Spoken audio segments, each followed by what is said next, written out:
అందరికీ నమస్కారం. వ్యాధి నిరోధక శక్తి అంటే ఇమ్యూనిటీ. ఒకప్పుడు ఈ పదం చెప్తే పెద్దగా ఎవరు పట్టించుకునేవారు కాదు. అసలు ఆ ఇమ్యూనిటీ అంటే ఇమ్యూనిటీ పెంచుకోవాలని కానీ ఎలాంటి ఎవరైనా చెప్పినా పెద్దగా దాని మీద పెద్ద అవేర్నెస్ ఉండేది కాదు. అలాంటిది అంటే పూర్వం అన్నీ కూడా మన పూర్వీకులు మన సంస్కృతి, మన సాంప్రదాయాల్లో, మన పండగలు, మన ఆలయాలు, పూజలు, వాటిలో ఇచ్చే తీర్థాలు, ప్రసాదాలు, ఇలా అన్నీ మన జీవనశైలి, మనం తినే ఆహారం, మన పంట, మన వంట, మన ఆరోగ్యం, అలాగే మన సాంప్రదాయం.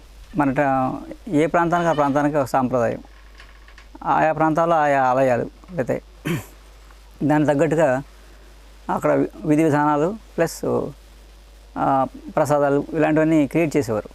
అవన్నీ ఏంటంటే మన జీవనశైలిలో మనకు అలవాటు చేశారు. ఎందుకు? మనిషి నిండు నూరేళ్ళు సుఖంగా, సంతోషంగా, ఆరోగ్యంగా, ఆనందంగా ఉండడానికి. అంటే జబ్బు అనేది రాకుండా ప్రివెంటివ్ హెల్త్.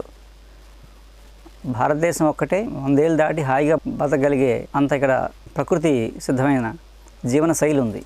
ఇక్కడ ఉన్న ప్రకృతి అలాంటిదే.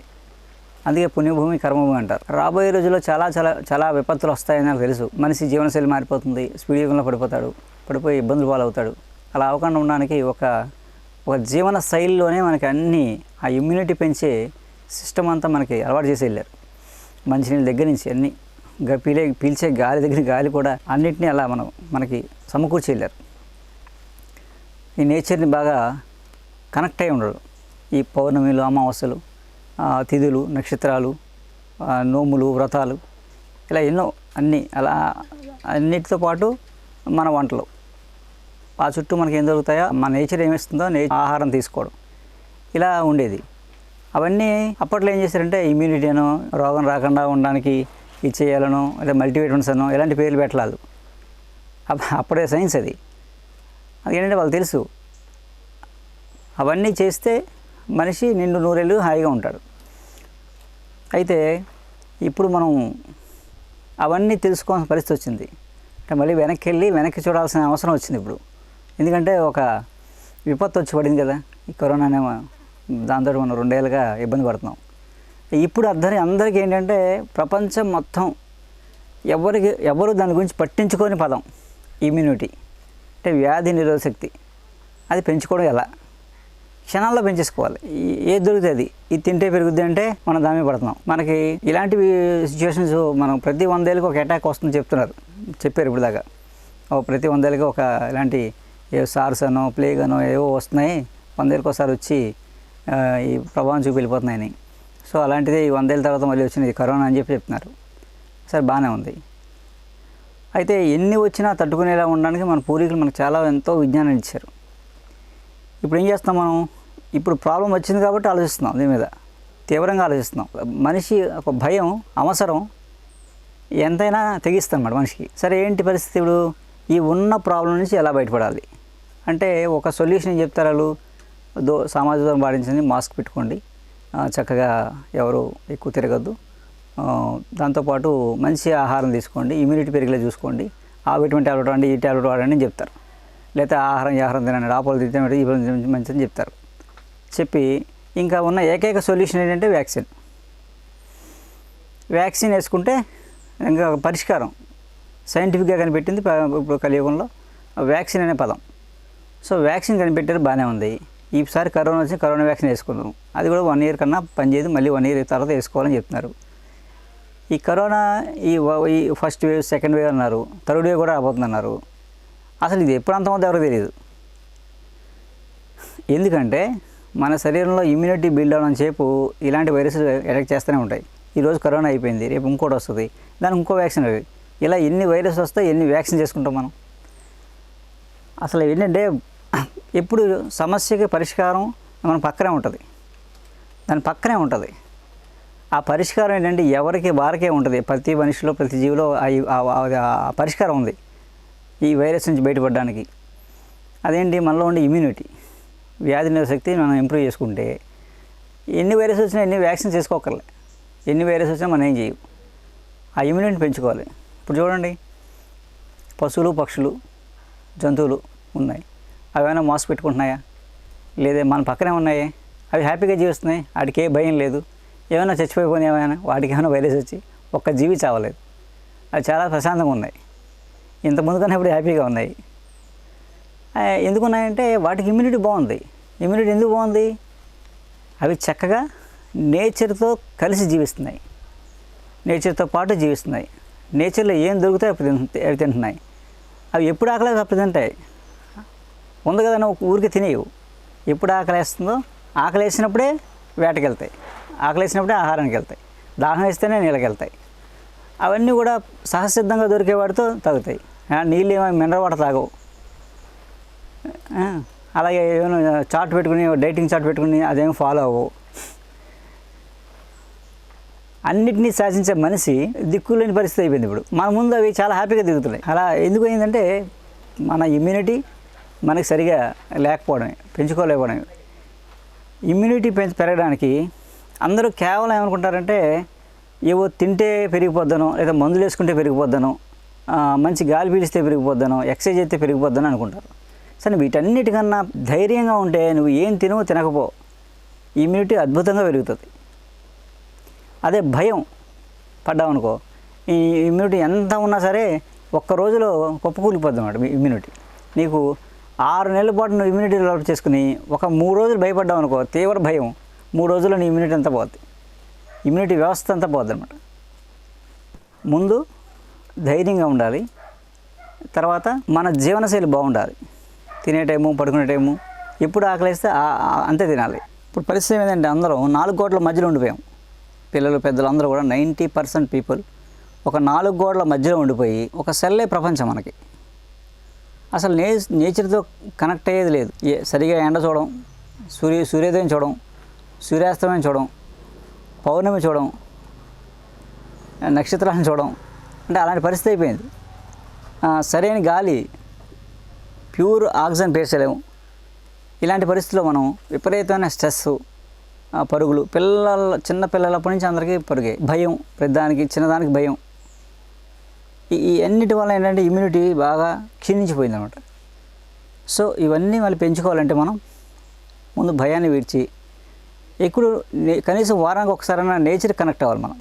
అంటే అడవిలో ట్రెక్కింగ్ అలాంటివి వెళ్ళి వచ్చామనుకోండి, మీరు వారం రోజులు మీ పార్కులో వాకింగ్ చేస్తే ఎంతో, ఒక్కరోజు మీరు జస్ట్ 1 గంట ఊరి చివరికి వెళ్ళి ఏదో ప్రశాంతమైన వాతావరణం, కొండలు, అడవి, నేచర్లోకి వెళ్ళి ఒక 10 నిమిషాలు ఎంజాయ్ చేసి వస్తే ఆ ఎనర్జీ మీకు వారం రోజులు కాపాడుతుంది.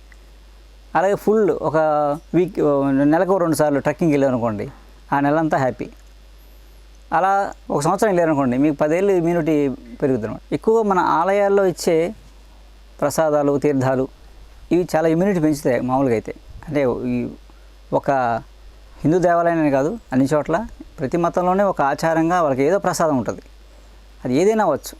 వాళ్ళు ఆ పూర్వీకులు పెట్టింది ఏంటంటే అవన్నీ ఇమ్యూనిటీ పెంచేవే. అవన్నీ మనం మర్చిపోయాం కాబట్టి అలాంటివన్నీ మళ్ళీ స్వీకరించడం, నేచర్కి కనెక్ట్ అవ్వడం, దగ్గరగా ఉండడం ఉంటే చాలా ఇమ్యూనిటీ పెంచుకుంటే చాలు. శరీరంలో మనకు ఉండే ప్రతి మనిషికి ఉన్న భగవంతుడు ఇచ్చిన ఒక వరం ఏంటంటే వ్యాధి నిరోధశక్తి. నీ బాడీని నీకు రక్షించుకోవడానికి ఒక వ్యవస్థ ఉంది లోపల. ఆ వ్యవస్థను సక్రమంగా దానికి సపోర్ట్ చేయగలిగితే ఆటోమేటిక్గా ఎన్ని వైరస్ వచ్చినా ఏం చేయలేవు. పశువులు, పక్షులు వాటి ఇమ్యూనిటీని పాడు చేసుకోకుండా నేచర్ కనెక్ట్ ఉన్నాయి కాబట్టి అద్భుతంగా వాటికి ఇమ్యూనిటీ పవర్ ఉంది కాబట్టి ఈరోజు వాటికి ఏ సమస్య లేదు, చక్కగా తిరుగుతున్నాయి. మన కళ్ళ ముందు తిరిగే మాయమైపోతున్నారు. కేవలం ఇమ్యూనిటీ, అదే మన రక్షణ, శ్రీరామ రక్ష. విషయం ఏంటంటే మేము ప్రతి పౌర్ణమికి పాయసం ఇచ్చేవాళ్ళం. అంటే వెన్నెల కిరణాల్లో ఇమ్యూనిటీ పెంచే లక్షణం ఉంటుంది. ఈ పదం మేము చాలాసార్లు చెప్పాం. అది అప్పుడు అవసరం లేదు, ఆ ఇమ్యూనిటీ అనే పదం ఎవరికీ అవసరం లేదు కాబట్టి పెద్దగా మేము కూడా పెద్దగా ఏదైనా పెద్ద ఫోకస్ చేయలేదు. ఇప్పుడు ఏంటంటే ఆ పౌర్ణమి ప్రసాదం కొన్ని 100 సంవత్సరాల నుంచి ఇస్తున్నాం చాలామందికి. వాళ్ళందరికీ చాలామంది పిల్లల్లో ఆస్మా, దగ్గు, జలుబు, కఫం పిల్లలు తగ్గిపోయిన చాలామంది ఉన్నారు. అయితే ఇంతకుముందు అంటే పౌర్ణమి పాయసం ఎలా ఇచ్చేవాళ్ళం, రాత్రి అంతా వెన్నెల్లో ఉంచి తెల్లవారుజామున నుంచి ఉదయం 8 గంటల లోపల తీసుకునేవాళ్ళం. మళ్ళీ సన్ రైజ్ వస్తే 3 డేస్ ఎవాపరేట్ అయిపోతాయని, అంటే పాలతో చేసేవాళ్ళం కాబట్టి. ఇప్పుడు ఏం చేసామంటే ఇంకొక ఫస్ట్ వేవ్ కరోనా వచ్చినప్పటి నుంచి ఆలోచించాం, అసలు మనం పౌర్ణమి పాయసాన్ని అందరికీ అందేలా చేయాలంటే ఏం చేయాలి. సో అందరూ ఒక చోట, ఇప్పుడు పరిస్థితి ఏంటంటే అందరూ ఒక చోట రాకూడదు, గ్యాదరింగ్ ఉండకూడదు. సో ఎవరింట్లో వాళ్ళు ఉన్నారు, సో వాళ్ళ దగ్గరికి పౌర్ణమి పాయసం వెళ్ళాలి. వెళ్ళాలంటే 1 డేలో సాధ్యం కాదు. సో దాని ప్రిపరేషన్ మార్చాలి అని ఒక కాన్సెప్ట్ పెట్టుకుని ఏం చేస్తే బాగుంటుందని మేము అంతా పాత గ్రంథాలను తిరిగేస్తే మాకు ఒక టెక్నిక్ దొరికింది. ఆ టెక్నిక్ ఏంటంటే తేనె, ప్యూర్ తేనె. మేము ఆవు పాలుతో పాయసం ఉండి వెన్నెల్లో ఎలా పెడతామో, ఆ కిరణాలు ఎలాగైతే ఆవు పాలు రిసీవ్ చేసుకుంటాయో అలాగే తేనెకు కూడా కెపాసిటీ ఉందన్నమాట. అందుకే తేనెటీగలు కొన్ని రకాలు పౌర్ణమికి అమావాస్యకి తేనె పొట్టు పెట్టడం మొదలెట్టి పౌర్ణమి వచ్చాక తాగేస్తాయి. పౌర్ణమికి అన్నీ తాగేస్తాయి అన్నమాట. ప్రపంచంలో అంటే ఈ భూమి మీద జబ్బు రాని ఏకైక జీవి తేనెటీగ. వాటికి వచ్చే జబ్బు ఏంటంటే ఓన్లీ మన సెల్ రేడియేషన్లో చచ్చిపోతుంది తప్ప వాటికి జబ్బు చేసి ఎప్పుడు చచ్చిపో. వాటి లైఫ్ స్పాన్ ఎంత ఉందో అంతా జీవించి చనిపోతాయి. జబ్బు చేయని ఏకైక జీవి తేనెటీగ. ఎందుకు అంటే అది అమావాస్య పెట్టి పౌర్ణమి తాగేస్తాయి, పౌర్ణమి పెట్టి అమావాస్య తాగేస్తాయి. కొన్ని పెద్ద రాక్ బీ అంటాం, అవి పెద్ద తెరలు పెడతాయి. అవి నెల రోజుల ప్రాసెస్, 28 డేస్ అనమాట. పౌర్ణమికి పెట్టి అమావాస్య మరి పౌర్ణమికి తాగేస్తాయి తేనె. ఆ తాగడం ఏంటంటే ఆ వెన్నెలు నేచర్లో ఉండే ఆ పౌర్ణమి కిరణాల్లో ఉండే తేనె ఆ కిరణాలని రిసీవ్ చేసుకుంటుంది అనమాట. అవి ఆ తేనె తాగేస్తాయి. తాగడం వల్ల వాటికి హెల్తీగా ఉంటాయి. యాక్చువల్గా వాటికి ఆహారం అది. ఆ ఆహారంలోనే వాటికి ఇమ్యూనిటీ పెంచే లక్షణం అనమాట. అలా తీసుకుంటాయి. సో అప్పుడు ఏం చేసాం మనం, ఆ తేనెలో ఉన్న మూన్ రేసెస్ 1 year దాకా ఉంటాయి, పాడవు అన్నమాట, అవి ఎవాపరేట్ అయిపోవు. అందుకని ఈసారి ఏం చేసాం, ప్రసాదాన్ని తయారు చేసి తేనె వెన్నెల్లో పెట్టి ఆ తేనెని తీసుకొచ్చి ఇందులో మిక్స్ చేస్తాం, ప్రసాదం కలుపుతాం. ప్రసాదం కూడా ఒక 1 year నిల్వ ఉండేలా చేసినప్పుడు చేసి చిరాయు పౌర్ణమి ప్రసాదం అందులో ఈ తేనె కలుపుతాం. వెన్నెల్లో పెట్టిన తేనె, అది ప్యూర్ తేనె కలపడం వల్ల ఈ ప్రసాదం 1 year ఉంటుంది. ఇది అప్పుడు ఏం చేసాం, ప్రసాదం పౌర్ణమి పాయసం 1 dose తీసుకునే వాళ్ళం. ఒకసారి ఇంత కప్పు తీసుకునే వాళ్ళం. తీసుకుంటే ఒక 3-4 months వరకు అది ఇమ్యూనిటీని బూస్టప్ చేసేది. ఇప్పుడు ఏం చేసామంటే 21 days ఒక ప్యాకెట్ రోజు పొద్దున్నే తెల్లవారుజామున 4 నుంచి 6 లోపల ఒక అర చెంచా తినేస్తే అది ఇమ్యూనిటీని చాలా ఫాస్ట్గా ఇంప్రూవ్ చేస్తుంది. చాలా ఎక్కువ కాలం ఉంటుంది అనమాట. ఉండి ఈ రాబోయే జబ్బుల్ని రానివ్వదు, లోపల ఉన్న జబ్బుల్ని కూడా తొందరగా తగ్గేలా చేస్తుంది. అందుకేంటంటే ఈ పౌర్ణమి ప్రసాదం ఇలా తయారు చేసి డైరెక్ట్గా మీకు కొరియర్ చేసేస్తాం. మీ అడ్రస్సు, మీ ఫోన్ నెంబర్, మీ డీటెయిల్స్ తీసుకుంటారు. సో మీకు అది పోస్ట్లో పంపించేస్తారు. ఒక బాటిల్ ఒక మనిషికి వస్తుంది 21 days. అది 21 days తిన్నారనుకోండి, ఓ 3-4 months, యాక్చువల్గా అయితే 3 months వరుసగా తీసుకోమంటాం, మీ వీలుని బట్టి చేసుకోవచ్చు. ఒకసారి తీసుకున్న సంవత్సరం పాటు మీకు సేఫ్ సైడ్. అలా కొన్నాళ్ళ పాటు తీసుకుంటే మీ ఇమ్యూనిటీ చాలా బాగా పెరిగి చాలా కాలం మీ హెల్తీగా ఉంటారు. అందుకేంటంటే ఈ దాంట్లో అంత పవర్ ఉంది కాబట్టి రెడీ చేస్తున్నాం. ప్రతి పౌర్ణమికి తయారవుతుంది. ఆల్రెడీ మీరు ఎప్పుడు ఎరిగినా ఏ రోజైనా పంపిస్తారు. ఆ పౌర్ణమి ప్రసాదం అది డోసేజ్ ఎంత దాంట్లో లాస్ ఉన్నాయి. దీనికి ఏం పచ్చాలంటే మీరు ఏ మందులు వాడుతున్నా, ఏ ట్రీట్మెంట్లో ఉన్నా, ఏం చేసుకున్నా, ఏ వ్యాక్సిన్స్ వేసుకున్నా ఇది తీసుకోవచ్చు. ఇది సేఫ్. ఇది ఓన్లీ ఫుడ్ సప్లిమెంట్ అంతే. అంటే నేచర్ నుంచి కలెక్ట్ చేసిన ఇవన్నీ ఉసిరి, తెల్లమద్ది, త్రిఫల, త్రికటు ఇలాంటివన్నీ యాంటీవైరల్, యాంటీ బ్యాక్టీరియల్, అలాగే ఇమ్యూనిటీ పెంచేవి రసాయన ద్రవ్యాలు అంటారు. తెల్లమద్ది అలాంటి వాటిని రసాయన ద్రవ్యం అంటారు. ఇది శరీర తత్వాన్ని మంచిగా మార్చేవి అనమాట. ఇవన్నీ రసాయన ద్రవ్యాలు అంటారు. అలాంటి వాటిని ఒక 24 హెర్బ్స్ని మిక్స్ చేసి ఒక ప్రసాదం చేసాం. ఇది నిలవ కూడా 1 year 2 years ఉంటుంది. యాక్చువల్గా 1 year ఇబ్బంది ఉండదు. అయితే కావాల్సిన వాళ్ళు ఏంటంటే చక్కగా మీరు ఫోన్ చేసి మీరు అడ్రస్ డీటెయిల్స్ అడుగుతారో అవి చెప్తే మీ అడ్రస్ మీకు కొరియర్ చేస్తాం. ఎంతమందికైనా ఇది అందరికీ పంపించాలి. అంటే ఇప్పుడు ఉన్న సిచ్యువేషన్లో ఇలాంటి ఒక సర్వీస్ ఇవ్వాలనే కాన్సెప్ట్లో చేస్తున్నాం. ఇది పొద్దున్న థర్డ్ వేవ్ అంటున్నారు, పిల్లలు కూడా రావచ్చని, పిల్లలు ఎఫెక్ట్ అవుతారు థర్డ్ వేవ్లో అని చెప్తున్నారు.